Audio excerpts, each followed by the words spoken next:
I hold up the bloodied jeans. What happened here? This is blood. Are you okay? There's a beat of silence. His expression doesn't change, but his eyes flick from my face to the clothes in my hand. He takes another slow sip of water. Don't worry about it. It's just It's just what? work. Are you a hitman? Work? What kind of work? What kind of job coats you in Butcher blood? shop. Messy day. Oh, I guess I would. Is it a little boo-boo? Hey everyone, it's cutie.exe, your favorite little bug in the machine, and today I'm playing the demo for Knee Deep in Love by Comfort Kuma Studios. Really excited to play this game. I loved Heartstop Tour, which was so fun, and this is kind of like a different, it's more like horror, but it's still like a dating sim, and it's still very cute aesthetics, so I'm really excited to play it. So let's start.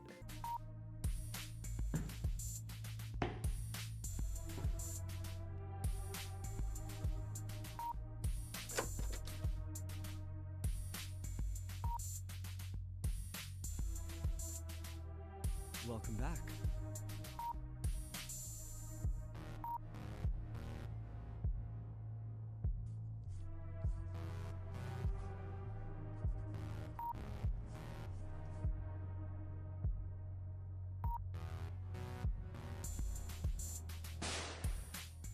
Okay, this is us. So my timetable, click on the blue slots to add a subject. Psychology or history? Psychology would be more interesting. Ethics or debate? Ugh, I would hate both of them, but ethics. Photography or digital art? Digital art. Anatomy or ecology? Anatomy. Okay, so we got classes every day. We've got visual fundamental on Monday, psychology Tuesday, ethics Wednesday, digital art Thursday, and anatomy on Friday. Let's go. I have a dream. I do not know who he is, but he is so gentle, cradling my face as he wipes the blood from my lip. He whispers, shh, and his smile is the most beautiful thing I've ever seen. It's better this way. Now, no one will ever hurt you but me. Ooh, don't hurt me. And the terrifying part isn't the knife in his other hand. It's how safe I felt as he twists the blade inside of me. Oh my god! Yikes. Hey! Hi. Hey, are you alright? I think so. Who's this? I like the voice. My head is splitting open. That's the first thing I feel. A dull, relentless ache throbbing behind my eyes. Fragments of a nightmare swirl in the fog. The scent of copper, a distorted voice, and that awful, bleeding red text. A face swims into view above me. Sharp, concerned red eyes. Messy red hair. He's leaning over me, his brow furrowed. You took a pretty nasty spill. Don't try to get up yet. His voice is a steady anchor in my disorientation, but I can't place his name. It's just right there, out of reach. Seriously, you're starting to scare me. How many fingers am I holding up? He holds up a hand, 3 fingers raised. 3, I'm pretty sure. I blink, trying to focus. Okay, I could say 3. Who are you and why are you hovering? 4? No, 5. Did I win? Who are you and why are you hovering? He laughs lightly, masking his worry. Wow. Okay. Still sassy after a head injury. Good sign. The voice acting is so good. Like, it was really good in Heartstop Tour too, but like, it's even better. Unless you're being serious. I am being serious. I don't know who you are, man. What's your name? Katie.exe. Okay. Pronouns? You hurt your head. What are your pronouns? Tell me. She, her. Okay, good.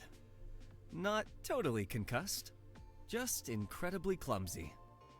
Some things never change, huh you? Yeah, I am clumsy actually, in real life. I fall a lot. Milo. His name clicks into place just as he says mine. The barista, my childhood friend. The memories are still jumbled, but the feeling of safety is immediate. You were just walking, then bam! Folded like a lawn chair. Gave me a heart attack. What's the last thing you remember? I try to think, but all that comes back is the dream. The words. I had a weird dream. My head hurts. Ugh. Haha, you looked like an angel from heaven. I had a weird dream. My head hurts. Milo scrunches. What? Milo's eyebrows scrunch up, then his smile softens with sympathy. He offers a hand. Come on, let's get you off the floor. Milo's grip on my hand is firm, his concern etched into his face. He doesn't let go once I'm standing. I pull my hand back, the movement making the cafe sway a little. Right, that's it. We're going to the clinic. No arguments. He tries to gently steer me towards the main doors. I plant my feet. I'm walking you to the clinic. I don't want to go. I can walk. There's only 10 minutes left before your shift ends, and you don't have your own. And don't you have your own lectures? Sarah! He yells over his shoulder to the other barista, who's been watching wide-eyed. Cover for me? Family emergency. Is everything... My friend's fine. Probably. You gotta go. He doesn't wait for an answer, already steering me toward the door with a hand on my back. Shift's covered. Oh, this is the background from Heartstop Tour. I love this background. It's so cute. Shift's covered. Oh yeah, you said that. You said that. Sorry, silly me, I have a head injury. You can't just yell family emergency and ditch your job. Lectures? Nah, canceled. Professor's sick. So, you're stuck with me. I side-eye him. That was suspiciously convenient. Really? Which one? Or not buying it. Or I don't need you to baby me. Really? Which one? All of them. Every single professor I have today came down with a sudden, tragic case of not wanting to teach. It's an epidemic. I thought so. You're a terrible liar. And you're a terrible patient. So, we're even. Okay, I want to like this guy because he's very charismatic, but I know that this is kind of a horror game, so I'm hesitant. I'm not going to the clinic, Milo. Drop it. He studies my face, sees the stubborn set of my jaw, and finally sighs in defeat, running a hand through his already messy hair. You are the most infuriating person I know. Fine. I'll walk you to class then. Fine. He crouches down to pick up my scattered books, his movement brisk but careful. As he hands them to me, he lets out a short, frustrated breath. You're just like your mom, you know that? Stubborn as hell. She'd absolutely hate that you're refusing medical attention. The comment, so sudden and specific, throws me like a low blow, and he knows it. Wow, bringing my mom into this? That's a new low. Seriously, why bring that up? Or whatever. Wow, bringing my mom into this? That's a new low. Are you honestly surprised? I sigh, exasperated. No, I guess not. She texted me this morning, by the way. Told me, make sure you're eating something that isn't instant noodles. Well, joke's on her, because I can't eat instant noodles because they have gluten in them. My mom told me to try not to burn the cafe down. See the difference in parental expectations? He says it with a wry grin, taking the sting out of his earlier words. It's a classic Milo maneuver, pushing a boundary, then immediately soothing it over with a joke. It's how he's always been. They're still texting you? I thought they'd given up on us as a lost cause. Are you kidding? Our moms live for the weekly "How our kids are failing adulthood" updates. I'm pretty sure they have a shared calendar tracking our poor life choices. Okay, so we don't have a great relationship with our moms. We reach the steps of my building. Milo shoves his hands in his pockets, looking up at it. You good from here? Promise you're not gonna faceplant the second you're out of my sight? Yeah, I think we probably should have gone to the clinic because, why did you randomly faint? That's a cause for concern. I promise. Yeah, well, next time you wipe out, I'm just gonna roll you there in a wheelbarrow. See you later. Bye, Milo. He gives a lazy wave and turns to leave. I slide into the seat near the back of the hall, the chair creaking under my weight. Professor Eleanor hasn't arrived yet, and the room buzzes with the low chatter of students. My head still throbs, a dull reminder of my crash landing in the cafe. Needing a distraction, I pull out my phone, thumb hovering over my social media app. My head's still a little foggy. What's my username again? Same as my name. A post from a user named Brutal Honesty is at the top of my feed. The pun makes me roll my eyes even as I click on it. The comments were something else. Hypothetically, if someone you cared about was being IDK, recklessly self-destructive, and refused to let you help, what would you do? Asking for a friend. So this is Milo? Who? No one. Forget I asked. Dude, that's not a hypothetical. That's just a Tuesday with you. It's not like that. Just worried. Sounds like you need to have a conversation. Sometimes I think the only way to keep her safe is just to lock her up. Obviously kidding. Mostly. Milo? You're freaking me out, dude. I like your voice a lot. And you're cute. But you're freaking me out. Lock up? That's taking it a bit far, no? Then I notice something off. Something that makes me have to blink twice. I blink again, trying to focus. The man at the front isn't Professor Eleanor. He's scribbling complex equations I haven't seen since high school. Astrophysics? A wave of hot embarrassment washes over me. Wrong building, wrong class, entirely wrong hemisphere of campus. Okay, so is something wrong with you? I think you're dying. Panic ignites in my chest. I have to get out. In my haste to stand, my bag strap catches on the chair leg. I yank it, stumbling forward and sending a chorus of squeaks and shuffles throughout the quiet room. Dozens of eyes turn to stare. My face burns as I mumble, sorry, sorry. Who hasn't embarrassed ourselves in a university classroom? I dropped my laptop in the university classroom and it fell all down the steps. It was fine, but it was very embarrassing. I'm a mess of flustered energy, fumbling with my phone to pull up the campus map. I'm not looking where I'm going at all. I round the corner at a half jog, my eyes glued to the screen. Crash! And collide head-on with something solid yet surprisingly soft. Oof. Clatter of what sounds like a metal pencil case hitting the floor. A sketchbook goes flying and its pages scatter across the linoleum. Oh, cute. We both land in a heap. I'm sprawled half on top of him, my phone skittering away. I could say, oh my gosh, I'm so sorry, I'm so late, I wasn't looking. Or just my luck, of course this would happen to me. Or fuck, sorry, you came out of nowhere. I would just say, oh my gosh, I'm so sorry, I'm so late, I wasn't looking. I push myself up, my words dying in my throat as I finally see the person I've torpedoed. He's a boy with a cloud of messy, fluffy blonde hair and the widest, most startled eyes I've ever seen, magnified slightly by a pair of crooked, round glasses. This looks like a shoujo anime scene. No, it's my fault. I was just standing here. Not just standing. I was walking, but I should have. Are you okay? You're not hurt, are you? It's like the second collision I've had of the day. He's talking a mile a minute, his own words tumbling over each other. He pushes his glasses back up his nose and a look of pure horror dawns on his features as he registers the sea of paper around us. Oh no, the sketches. He scrambles to his knees, his movements endearingly clumsy as he begins frantically gathering the loose pages. He's oddly protective of them, shielding them from view and trying to smooth out their corners with trembling fingers. Here, let me help you! I reach for a page near my knee, a beautifully drawn study of a tree, but he practically launches himself across the floor to get to it first. No, please, it's fine. I've got it. Really, they're just a mess. A total mess. See lots of little hearts over here. Cute. His panic is so genuine and intense it's almost funny. I hold up my hands in surrender. Okay, I give up. I give him a small apologetic smile and for a second he freezes, just staring at me. The pink in his cheeks deepens to a proper blush. He looks down quickly, muttering something. Cute. Who, me? I am. Excuse me? Or did you just call me cute? Or you're not so bad yourself? I'm gonna be bold. Did you just call me cute? Just talking to myself. Ignore me.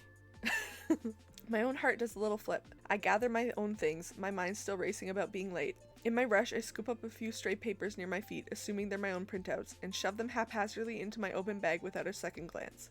I'm really sorry again. I hope your drawings are okay. It's really no trouble, truly. Are you sure you're alright? He's now holding his massive sketchbook to his chest like a shield, his eyes full of genuine concern even though I'm the one who plowed him over. I'm fine, just late. Bye! I give him a final rushed wave and take off running down the hall, the image of his blushing, flustered face stuck in my mind. I burst through the doors of the collect lecture my Scooby-Doo? Lecture hall! I burst through the doors of the correct lecture hall, breathless and feeling like I've just run a marathon. Professor Eleanor is already at the podium, her sharp eyes pinning me to the spot as I slink into the nearest empty seat, my heart hammering a frantic rhythm against my ribs. As I try to slow my breathing and blend into the floor, I risk a glance around the room. 3 rows ahead is the boy from the hallway. The fluffy blonde hair is unmistakable. As if he can feel my gaze, his head snaps up. His wide green eyes scan the room behind his round glasses before they land directly on me. He's here. Of course he's here. This is the art building. I literally just bulldozed an art student on my way to an art class. I sink a little lower in my chair, wishing I could disappear. Professor Eleanor's voice cuts through my mortification. For today's practical, you will pair up. You and Riley. Okay. She's voiced too. That's awesome. Who's Riley? Is it the guy with the blondie cutie boy? My stomach drops. Riley. So that's his name. Across the room, Riley's head pops up from behind his canvas. He looks less surprised and more like a man who's just been handed his own death sentence. He offers Professor Eleanor a weak, nervous smile before gathering his things. He settles into the seat next to me, a little breathless. He carefully avoids my eyes, focusing instead on rearranging his pencils with intense concentration. Hello again. It's a surprisingly small campus. His voice is soft, but the nervous tremor is gone. Seems like it. I'm really sorry about what happened before. I was seriously lost. His eyes flicker up to mine for a moment before darting away, a shy, grateful smile touching his lips. It's quite alright. It was certainly a memorable way to start the day. And to meet each other. He peeks at me again, a faint blush returning to his cheeks. I'm Riley. I'm Katie. Are you also gonna try to kill me? I gathered. I'm Katie did.exe. Cutie.exe, he repeats, the name sounding thoughtful on his tongue. He nods, a small, genuine smile playing on his lips. How did you get here faster than me? You took the long way here. I thought that you'd know that the campuses are connected since it's already your second week here. Okay, whatever. Drag me a little bit. Oh. Professor Eleanor's voice cuts through our introduction. Your project as a pair is to capture your partner's essence. Not just their face, but a sense of who they are. You will each create a piece, and you have 1 week. Use this time to talk, to observe. Professor explains the assignment in more detail as the class takes notes. We are to capture not just our partner's face, but who they are as a person, to try and capture what lies beneath the surface. This person must have gone to art school because they made us do this in art school too. Our first week. Riley's eyes widen slightly at the assignment, a flicker of excitement crossing his face. So, how should we approach this? Would you prefer to draw first, or shall I? I'm flexible. We could take turns. Maybe we can meet up a few days after we've, actually introduced ourselves properly. The relief that washes over his face is palpable. That's a perfect idea. Much more logical. That's me. Logical. He takes a visible breath, straightening his glasses. Proper introductions then. I'm Riley, first year. Fine arts major with a sculpture focus, though I draw constantly. I gathered. Katie.exe, first year, also fine arts. I had a feeling. Your style has an artistic feel to it. And I've seen you around, actually.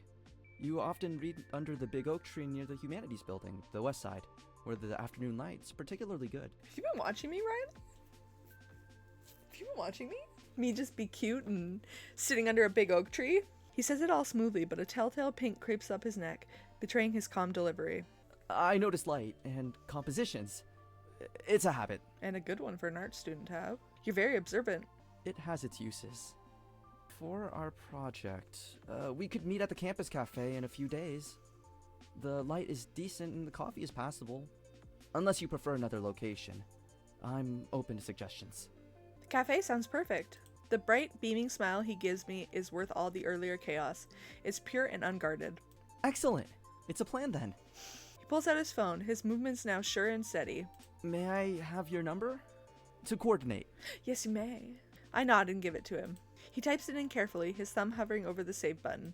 And... sent. Moments later, my phone buzzes softly. A new text from an unknown number pops up. This is Riley! Can't help but smile as I save the contact. I'll see you later then? So soon? Okay, bye. The walk home is quiet. My head finally feels clear. But my phone lights up one too many times. Annoying tall guy. Are you alright? Seriously, I'm so worried. You collapsed on me just this morning. While your childhood friends will grow up just to ignore you. Ugh. I saw you in your diapers. You can't do this to me. Hey. Text him back. I'm dead already. Too late. Or I'm fine. Chill out. Or IDK. I just have a headache. Can we talk about the diaper part? I'm already dead. Too late. Hi, dead already. This is Milo. Phone call came my way, obviously from no one other than Milo himself. I reluctantly pick it up. Hello? There's a sharp intake of breath on the other end, followed by a voice I know too well. How do you feel? Fine. This is so cute. They have phone call? This is so cute! Alive? A sigh of dramatic relief. He switches to a lighter tone. Okay. So you're not ghosting me from beyond the grave. Good to know. For the record, my sources say you made it to class. What sources? Still wondering what sources you have. And apparently caused a scene in the hallway that involved tackling some poor, unsuspecting art student. You really can't go 5 minutes without causing chaos, can you? Are you watching me, Milo? You're freaking me out. I can practically hear the grin in his voice. Milo Green. I'm Milo Green when you're mad at me, and low when you like me. So what? There's a pause. I hear the faint hum of the espresso machine on his end. Someone calling an order in the background. Then his voice drops a little. Softer. You really okay, though? I told you, yeah. Just tired. Head still hurting? A bit. It's fine, though. I'm walking home. Alone? Yeah. Nope, absolutely not. Stay where you are, I'll come walk you. Milo, no. You're at work. Shift's over in 5 minutes. I can make it there in 10. I'm just gonna stand alone for 10 minutes? By running through traffic? If that's what it takes. I'd probably be home by now. The silence that follows is tense enough to make my chest tighten. I can hear the faint scrape of his hand over the phone like he's running it through his hair. Look, humor me, alright? Just let me walk you home. You passed out earlier. I'll be fine. It's a 5-minute walk. That's 5 minutes too many for you to trip over another artist. You're never letting that go, are you? Not a chance. He sighs again, a long, weary exhale that sounds like he's conceding, but I know that tone. It's the one he uses right before he finds a loophole. Okay, fine. I'll stay on the phone until you're home. Okay. You're kidding. Step 1 of remote escort duty. Now start walking, because I can tell you've been in one place this whole time. Because you're watching me? Are you stalking me or just psychic now? I just know how you are. You're probably hovering near the park fountain, pretending to move, but really arguing with me. Scarily Told you. accurate. Now walk. I roll my eyes, but I start moving anyway, my phone pressed to my ear. The evening air feels cool against my skin as the street lamps flicker one by one. Milo keeps up a steady stream of commentary, half teasing, half concerned. You should really get that headache checked. Oh, is he in front of me now? Mm-hmm. Drink water. Doing it. Lie if you want. But I'll know. Milo, we need to talk about boundaries. By the time I reach my apartment door, my head's pounding a little less. Okay, I'm home. Mission complete. See? Wasn't that so hard? I unlock the door, flick on the light. I don't see a pair of shoes. My roommate's probably not here yet. I'm inside. Good. Lock the door, okay? Okay, overprotective Milo. Milo. Just do it. I roll my eyes again, but turn the lock. There. Now I can stop worrying for like 5 minutes. You worry too much. Yeah. I know. Night, you. Text me if your head gets worse. Good night, Milo. He doesn't hang up right away. I can hear his quiet breathing for a few seconds longer before the line clicks. I run as fast as possible to my room to be greeted by the wonderful thing that would never leave my side or betray me. My bed. Finally. Home. Aw, this bedroom is so cute. It's so cute! I was expecting to see Comfort Kuma here. The quiet stretches for a moment before I decide what to do next. Study. I can't let myself go down like this. Katydid.exe. Snap out of it. Pick up your books and study. I settle on my desk, carefully flipping through the pages of my textbook. There weren't any tests scheduled yet, but you just can't be too calm with professors whose favorite part of the day is assigning surprise exams. My voice hangs low as I read the first line in the unit we were having in class earlier today. The interplay of light and shadow in Baroque art not only emphasizes I would be asleep. I get startled by the sound of the front door clicking shut. The room is dark, the only light a pale blue from the streetlights fluttering through the window. I fumble for my phone. 7:03 p.m. Heavy tread, familiar and deliberate, moves through the living area. It's Anthony, my roommate. We moved into these dorms 2 weeks ago when the semester started, and Anthony was just already here. He's a man of few words, mostly communicating in grunts and mm-hms, but he's a surprisingly good listener when I ramble about my day. Milo, after one brief assessing meeting, had just shrugged and said, he seems solid, quiet, which for Milo was a glowing endorsement. He usually comes back at odd hours, and I know almost nothing about him, including what major he even takes or what he does when I'm at school. I shuffle out of my room, rubbing the sleep from my eyes. Anthony is standing by the kitchen counter. His long hair is tied back, and the intricate sleeves of tattoos on his arms are on full display. He looks tired. He's holding a knife. You okay? He glances over, his expression neutral. Good talk. Rough day? He gives a short, non-committal grunt, but looks at me clearly, as though waiting for me to tell him about my day. Well, my day was a mess. Passed out at the cafe. Milo freaked out, and then I literally crashed into some art student. It's been a day. He listens, a faint hint of a smile touching his lips as I described tackling Riley. It was more of a reaction than most people got. Sounds loud. You have no idea. Anyway, I'm gonna try to be productive. Do some laundry. He nods, turning to grab water from the fridge. Need help? With my laundry? Nah. I head to the small laundry basket in the corner of the living area, mindlessly gathering my own rumpled clothes from the day. On autopilot, I scoop up Anthony's small pile from beside it, a couple of dark t-shirts and his jeans. Oh, you do your roommate's laundry? That's kind of weird. Isn't that weird? I don't know, I wouldn't do my roommate's laundry. Was that